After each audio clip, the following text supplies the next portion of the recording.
নাই কিনার নাই, নাইকো দরিদার পাহাড়ি। আমি নিজে অভিনয় করেছি বলে বলছি না, আমি নিজে অভিনয় করেছি এরকম খারাপ চলচ্চিত্রও আছে। করতে গেলে যেটা হয় যে চরিত্রের ভেতরটা বুঝতে হয়, ওই চরিত্রের মনস্তত্ত্ব বুঝতে হয় মানে, এবং তার আত্মাটাকে বের করতে হয় আর কি। ওনাদের কাছ থেকে শেখার সুযোগ হয়েছে, এবং মামুনুর রশিদই প্রকৃত অর্থে আমার নাটকের শিক্ষক। অভিনয় তো একটি দেহ নির্ভর শিল্প, হ্যাঁ, তো আমি যেন সুস্থ থাকি। দর্শক, রিদম অফ টাইমসে সবাইকে স্বাগত। আজ আমাদের সাথে আছেন শক্তিমান অভিনেতা ফজলুর রহমান বাবু। আজ কথা বলবো তার সাথে। ও ভাই, কেমন আছেন? ভালো আছি। আর নতুন একটা সিনেমা মুক্তি পেয়েছে সম্প্রতি আপনার, মাস্তুল, এবং সেখানে খুব ভিন্নধর্মী একটা চরিত্রে আপনি অভিনয় করেছেন, যেখানে সংলাপবিহীন একটা ক্যারেক্টার। এই সম্পর্কে যদি একটু জানাতেন প্রথমেই।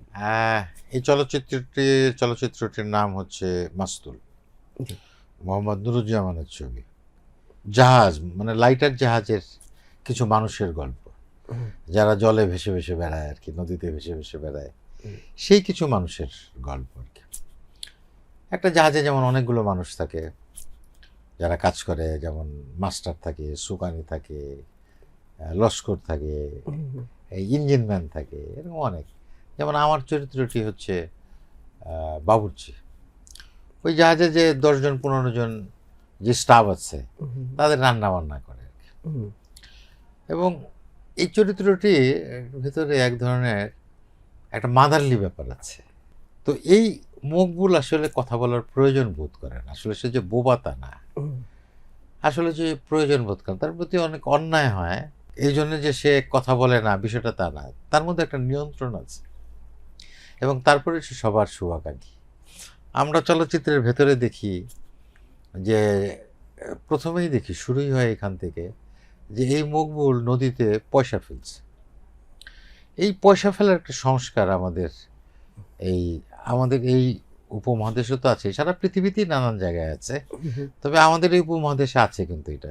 আর বিশেষ করে বাংলাদেশ নদীমাতৃক দেশ, অসংখ্য নদী, বড় বড় নদী। এই নদী, এই জল যেমন আমাদের জীবন, আমরা বলি যে পানি হচ্ছে জীবন, আবার এই নদী, এই পানি তো আবার আমাদের জীবন সংহারও করে। অন্তত জাহাজে যারা কাজ করে আমাদের যেমন জীবন দেয়, আবার জীবন নিয়েও নেয়। একটা ভয়ও আছে বড় বড় নদীতে যখন ঢেউ ওঠে, এই কারণেই অনেকে মানত করেও পয়সা দেয়, আবার অনেকে মঙ্গলের জন্য পয়সা দেয়। আমরা সেই জায়গা থেকে চলচ্চিত্রটাকে দেখি আর কি। ওখানে আমরা প্রশংসা পাচ্ছি, এবং আপনার অভিনয়ের বিশেষ করে আমরা দারুণ প্রশংসা দেখছি। একটা চমৎকার টিম। আমি নিজে অভিনয় করেছি বলে বলছি না, আমি নিজে অভিনয় করেছি এরকম খারাপ চলচ্চিত্রও আছে। এই চলচ্চিত্রটা আমি নিজেও এই চলচ্চিত্র দেখে মুগ্ধ হয়েছি। যখন প্রথম আমি দেখলাম, প্রিমিয়ার শোতে দেখলাম, এবং চমৎকার একটা সাউন্ড ডিজাইন, চমৎকার একটা সাউন্ড ডিজাইন। আপনার এটা মানে আমি এটার সাউন্ড ডিজাইন দেখেও মুগ্ধ হয়েছি, যত চমৎকার এটা। অভিনেতারা সমস্ত অভিজ্ঞতা থেকে নতুন কিছু শিখতে থাকেন এবং অভিজ্ঞতা নিতে থাকেন। এই অভিনয়ের ফাঁকে, এই যে জাহাজে দিন কাটানো, দিনের পর দিন কাটানো, নতুন কি আপনি শিখতে পেরেছেন বা জানতে পেরেছেন আপনার মনে হয়? আমরা যারা অভিনয় করি আর কি, তো আমাদের তো প্রতিটি নতুন নতুন চরিত্র আসে, এবং প্রতিটি চরিত্রই আমার দিক থেকে আমি বলতে পারি যে এটা আমার একটা চ্যালেঞ্জ মনে হয়। স্কিল থাকে আমাদের, এক ধরনের শিক্ষা দীক্ষা, অনুশীলন, চর্চা থাকে, অভিনয়ের কিছু রীতিনীতি আছে সেগুলো। কিন্তু এর বাইরেও তো ওই চরিত্রটিকে করতে গেলে যেটা হয় যে চরিত্রের ভেতরটা বুঝতে হয়, ওই চরিত্রের মনস্তত্ত্ব বুঝতে হয় মানে, এবং তার আত্মাটাকে বের করতে হয় আর কি। এইটা একটা কঠিন কাজ। তো এইটা আমরা যেটা করার চেষ্টা করি, জাহাজে থাকতে থাকতে ওই মানুষগুলোকে দেখার চেষ্টা করি, বোঝার চেষ্টা করি। অবজারভেশনটা তো লাগেই অভিনেতার, আমরা অবজার্ভ করার চেষ্টা করি। আর সবচেয়ে বড় কথা যে ওই জাহাজে থাকতে থাকতে মানুষগুলোকে দেখার চেষ্টা করছি, রিড করার চেষ্টা করেছি। আপনার জন্ম তো ফরিদপুরে, বেড়ে ওঠা ফরিদপুরে, এবং যতদূর জানি নাট্যচর্চার শুরুটাও ফরিদপুরেই। শুরুর গল্পটা যদি একটু জানাতেন, কিভাবে আসলে নাটকের প্রতি আকৃষ্ট হলেন? আসলে আমি আকৃষ্ট হই নাই তো আমাদের ছোটবেলা থেকে হয়তো নাটক দেখেছি, গান শুনেছি, কিন্তু কখনো গায়ক হব বা কখনো অভিনেতা হব, এরকম কোনো আকাঙ্ক্ষা ছিল না। খেলাধুলা করতে পছন্দ করতাম, পাড়ায় খেলছিলাম। তো আমাদের পাড়ারই আমাদের বড় ভাই, আমাদের প্রতিবেশী বড় ভাই, উনি একজন নাট্যপাগল মানুষ। ওনার নাম হচ্ছে মোহাম্মদ আলী রুমি। আহ, তো উনি আমাকে প্রথম ফরিদপুর টাউন থিয়েটারের একটা নাটকের জন্য উনি আমাকে প্রথম, ওনার হয়তো মনে হয়েছিল যে এই বয়সের একটা ছেলে ওই নাটকের জন্য, সে নাটকটির নাম ছিল তালেব মাস্টারের হালখাতা। আমাকে রুমি ভাই শিখিয়ে দেন কীভাবে অভিনয় করতে হয়। এবং ফরিদপুর টাউন থিয়েটারের তখন অনেক আহ, বিজ্ঞ নাট্যজনেরা ছিলেন। ফরিদপুরের এলিটদের ক্লাব হচ্ছে ফরিদপুর টাউন থিয়েটার। তো সেখানে প্রায় 3 মাস রিহার্সেল করে আমি একটু একটু করে শিখি। সেখান থেকেই নাটকের প্রতি ঝোঁকটা তৈরি হয় আর কি। আমি দেখি যে এটা একটা অন্য ধরনের কাজ। তার আগে তো নাটক কিভাবে নামে, কিভাবে মঞ্চায়ন হয়, এই ধারণা ছিল না। এবং আমার ভিতরে ইন্টারেস্টটা গ্রো করতে থাকে আর কি। ঢাকায় এসে আরণ্যকের সাথে যুক্ত হওয়া এবং একটি বড় পরিসরে কাজ করার সুযোগ পাওয়া, এটা আপনার জীবনে কতটা বাকবদল ঘটিয়েছিল, মানে সৃষ্টিশীল জীবনে? হ্যাঁ, অবশ্যই। আমি তো এই স্বপ্নটা দেখতাম। আমি যখন ঢাকায় আসছি তখন আমি এই স্বপ্নটা দেখতাম যে আমি ঢাকায় একটি ভালো একটি নাটকের দলের সঙ্গে, যেখান থেকে আমি শিখতে পারবো, বুঝতে পারবো, জানতে পারবো, এরকম একটি নাট্যদল। এবং আমি আরণ্যক নাট্যদলের একটি নাটক দেখে আমার কাছে মনে হলো, সে নাটকটির নাম ছিল সাত পুরুষের ঋণ। এবং সেই নাটকটি দেখে মনে হলো যে হ্যাঁ, আমি যেইভাবে ভাবতে চাই, হ্যাঁ, এইটা সেই ধরনের একটি নাটকের দল। হ্যাঁ, এবং এখান থেকে আমি প্রকৃত অর্থেই শিখতে পারবো। কারণ তখন তো আমি একেবারে যুবক একটা। আমার তো তত জ্ঞান গরিমা তখন ছিল না। এবং আমার সৌভাগ্য যে আমি আরণ্যক নাট্যদলের সাথে যুক্ত হতে পেরেছিলাম। এবং অনেক বড় বড় মানুষ, বিশেষ করে মামুনুর রশিদের মতো মানুষ, নাজমা আনোয়ারের মতো মানুষ, ওনাদের সাহচর্যে আমি কাজ করার সুযোগ হয়েছে, ওনার সঙ্গে অভিনয় করার সুযোগ হয়েছে, ওনাদের কাছ থেকে শেখার সুযোগ হয়েছে। এবং মামুনুর রশিদই প্রকৃত অর্থে আমার নাটকের শিক্ষক। পেশাদারভাবে নাট্য জগতে আসার আগেও আপনি নাটক নিয়ে চর্চা করেছেন, কাজ করেছেন, কিন্তু পেশাগত জীবনে ব্যাংকার হিসেবে কাজ করেছেন দীর্ঘদিন। ব্যাংকিং জীবনের এক্সপিরিয়েন্সটা যদি জানাতেন, কেন আসলে ব্যাংকিং পেশাতেই আপনি আসলে জড়ালেন? আমরা যখন থিয়েটার করতাম তখন তো আর অভিনয় বা থিয়েটার এটা তো পেশা হিসেবে নেওয়ার কোনো সুযোগ নাই। প্রত্যেকেই কাউকে না কাউকে কিছু না কিছু করতে হতো। কেউ হয়তো ব্যবসা করতো, আমাদের বন্ধুদের মধ্যে কেউ হয়তো চাকরি করতো, কে হয়তো পারিবারিক অবস্থা একটু ভালো বলে তেমন কিছু না করলেও চলতো।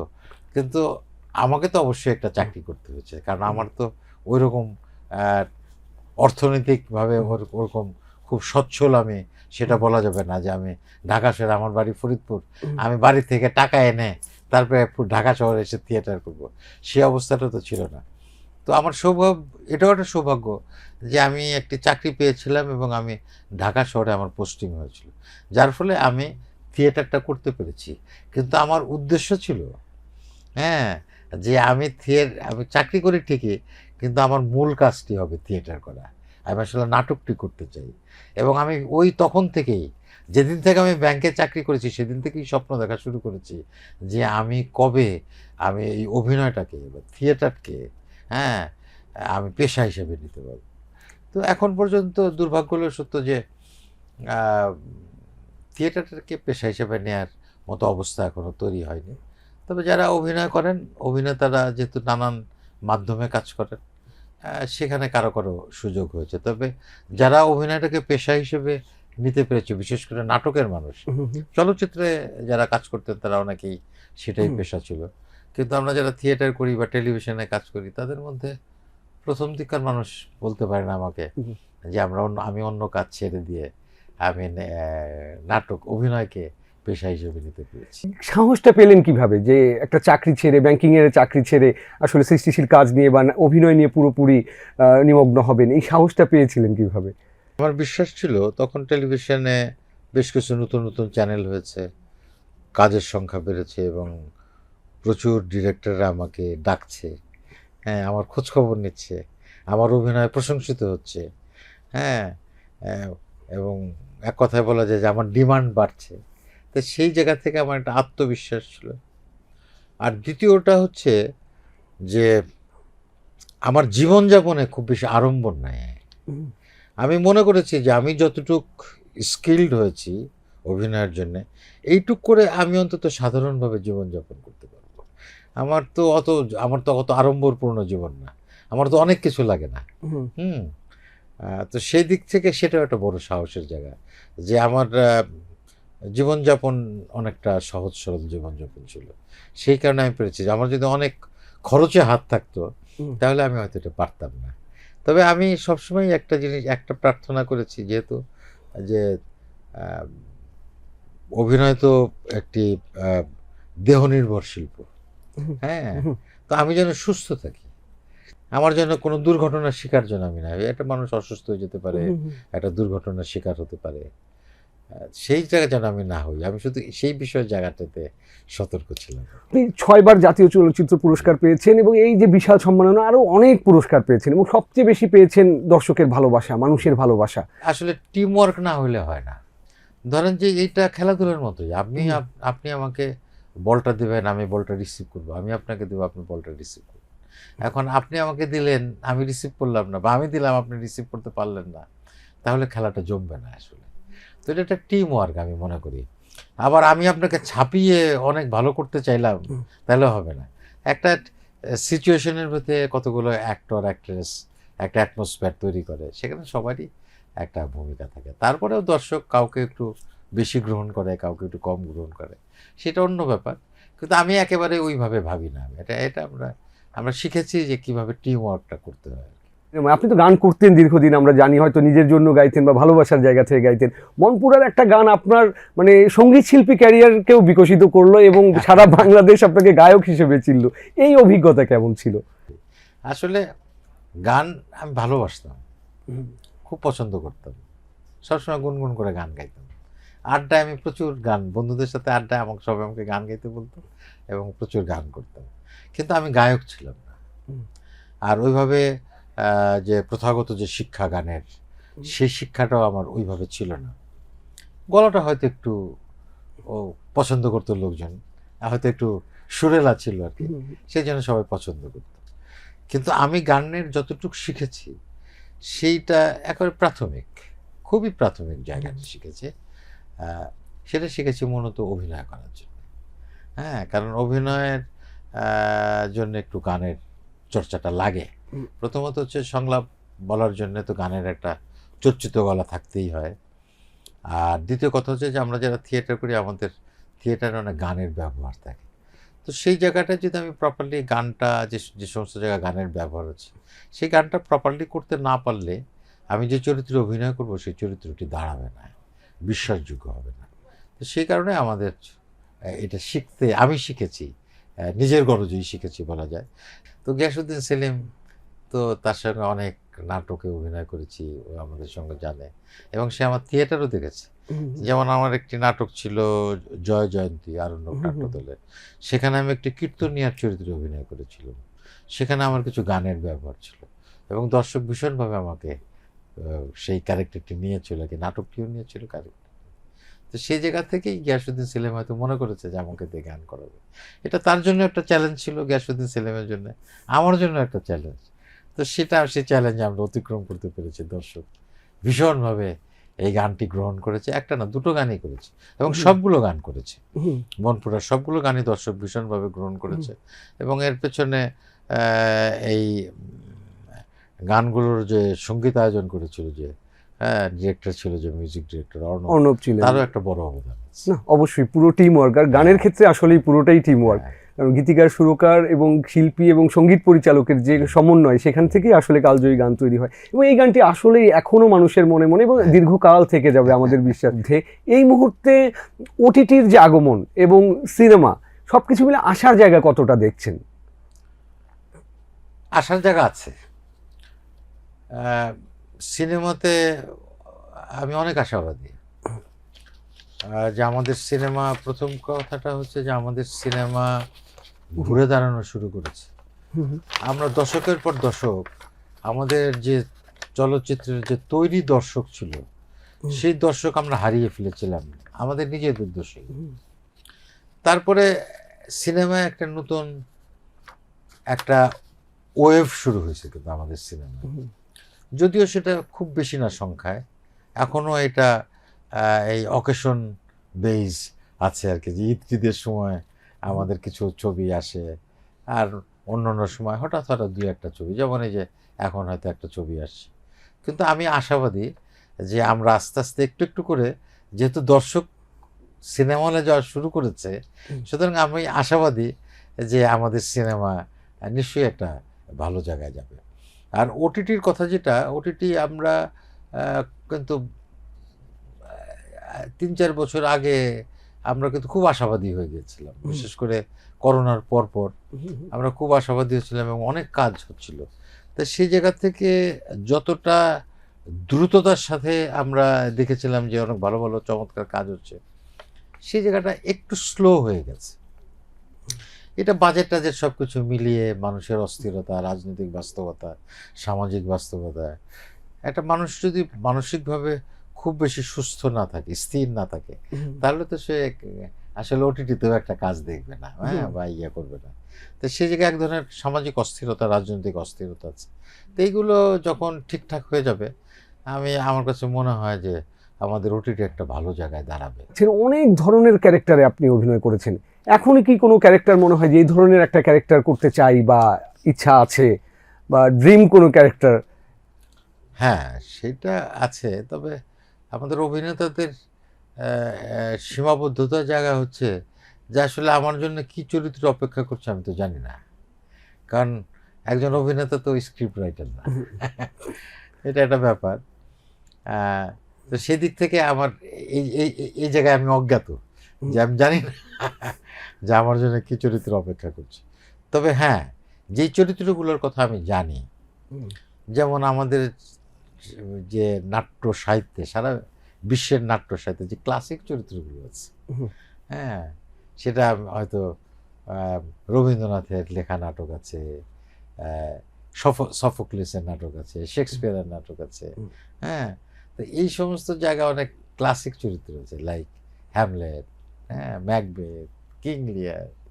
তো সেই সমস্ত জায়গায়, বা ইডিপাস, গ্যালিলিও। হ্যাঁ, তো সেই জায়গায় তো কিছু আকাঙ্ক্ষা, একজন অভিনেতার স্বপ্ন থাকে যে এরকম কোনো চরিত্রে যদি আমি অভিনয় করতে পারতাম, সেই আকাঙ্ক্ষা। অবশ্যই আমরা চাই সেই আকাঙ্ক্ষা পূরণ হোক।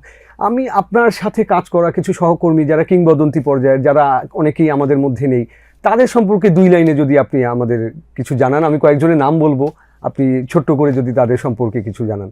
প্রথমেই বলতে যাচ্ছি হুমায়ুন ফরিদী। জি, ফরিদী ভাই আমাদের আদর্শ আসলে অভিনয়ের জায়গায়।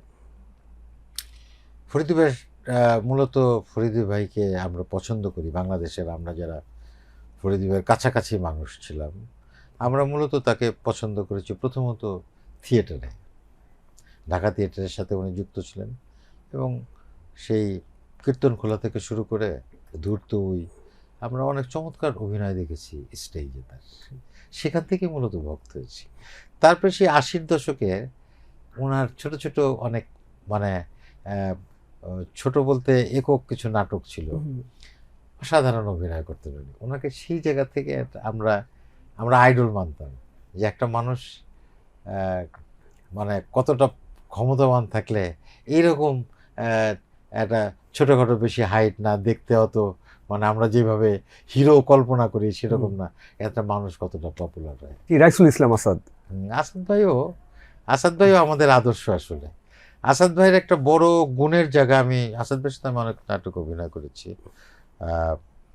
আসাদ ভাই অসম্ভব সিরিয়াস একজন মানুষ অভিনয়ের জায়গায়, অসম্ভব সিরিয়াস।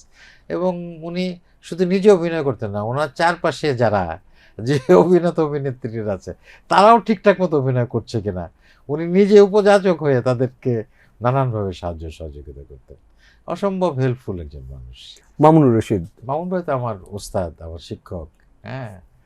মামুন ভাইয়ের কথা তো বললে শেষ করা যাবে না, এবং মামুন ভাই আমাদের বন্ধুও বটে। মামুন ভাইয়ের কাছ থেকে অনেক কিছু শিখতে পেরেছি। এর বড় কারণ হচ্ছে মামুন ভাইয়ের অ্যাক্সেসটা খুব সহজ ছিল আর কি। কে কার চাইতে বড়, বয়সে বড় ছোট, এটাকে নিয়ে মামুন ভাই ভাবতেন না।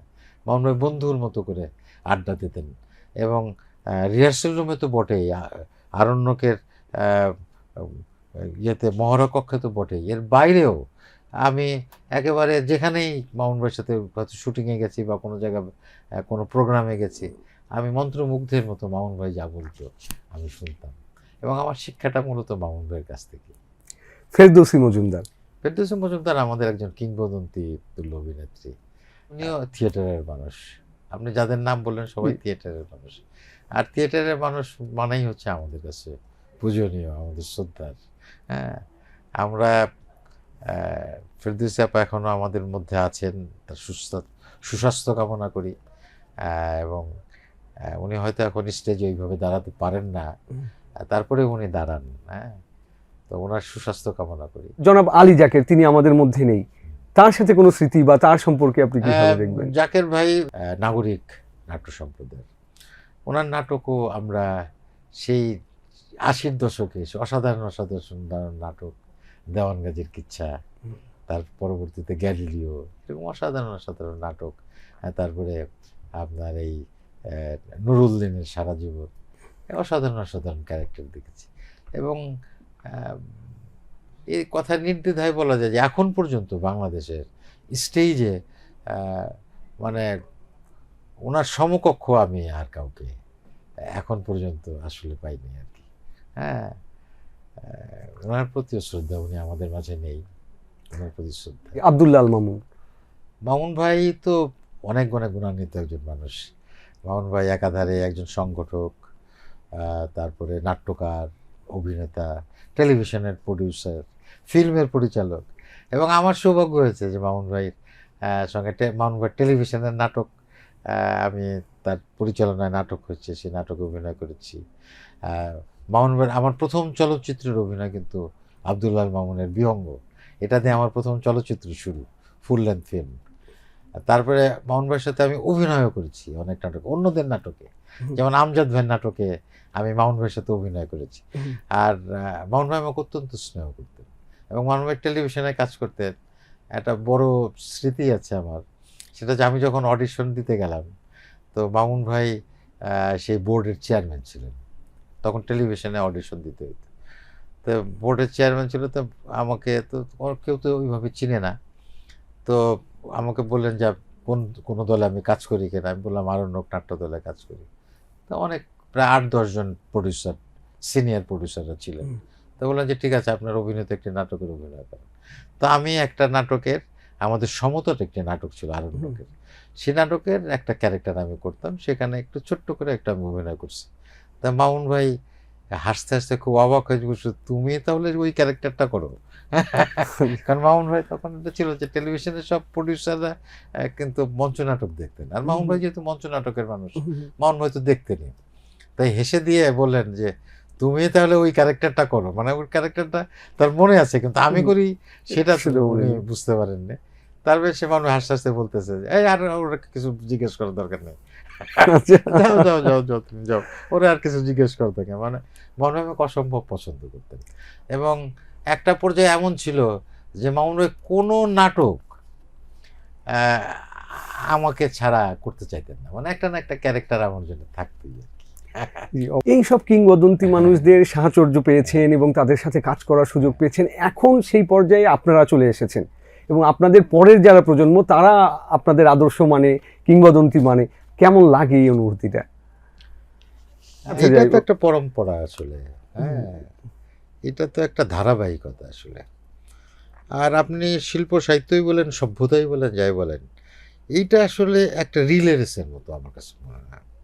রিলে রেসে আমরা দেখি না যে একটা মনে করেন 400 মিটার রিলে রেস হলে 4 জন 100 মিটার করে দৌড় দেয়।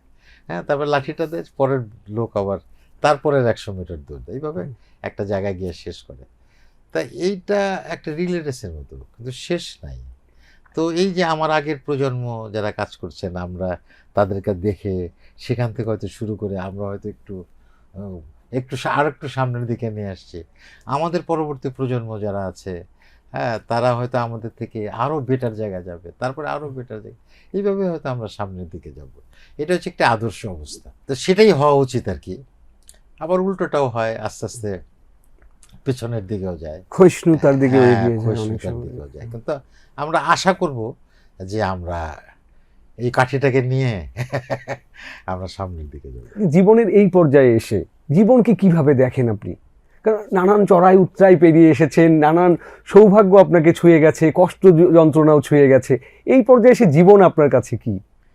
আহ, জীবনটা আসলে আমি যতটা যাপন করেছি আনন্দের মধ্যেই যাপন করেছি, কারণ আমি এমন একটা কাজ করি এবং এখনো আছি যে কাজের মধ্যে, এটা একটা অসম্ভব একটা ইন্টারেস্টিং একটা প্রফেশনের ভিতর দিয়ে আমি হুম।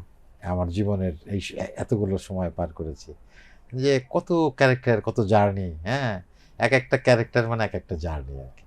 তো এরকম একটা ইন্টারেস্টিং প্রফেশনের সঙ্গে আছি। তো আমি তো চমৎকারভাবে আমার জীবনটাকে যাপন করেছি, এবং এইভাবেই আমি আমার জীবনকে যাপন এবং উদযাপন করতে চাই। অবশ্যই আমরাও চাই আপনি আপনার এই জীবন আনন্দের সহিত উদযাপন করতে থাকুন। আমরা একদম আয়োজনের শেষ পর্যায়ে চলে এসেছি ভাই, আমরা দর্শকদের কাছে বিদায় নেব। তার সাথে আপনি যদি আমাদের একটি গান শোনান, এবং আপনার বিখ্যাত অনেক গান আছে, কোনো একটি গান যদি আমাদের শোনান, সেটি শুনতে শুনতেই আমরা বিদায় নেব। এই কবি জসিমউদ্দিনের আমায় ভাসাইলি রে, ডুবাইলি রে। খুবই বিখ্যাত গান। আমিও ফরিদপুরের মানুষ, অবশ্যই। কবি জসিমউদ্দিনের এলাকার মানুষ জি। আমি। সজনবাদিয়ার ঘাট, নকশিকাঁথার মাঠের মানুষ। হ্যাঁ, একেবারে আমার বাড়ির থেকে ওনার বাড়ি 1 কিলোমিটারের দূরত্ব। তো ওনার গান, ওনার লেখা একটা গান।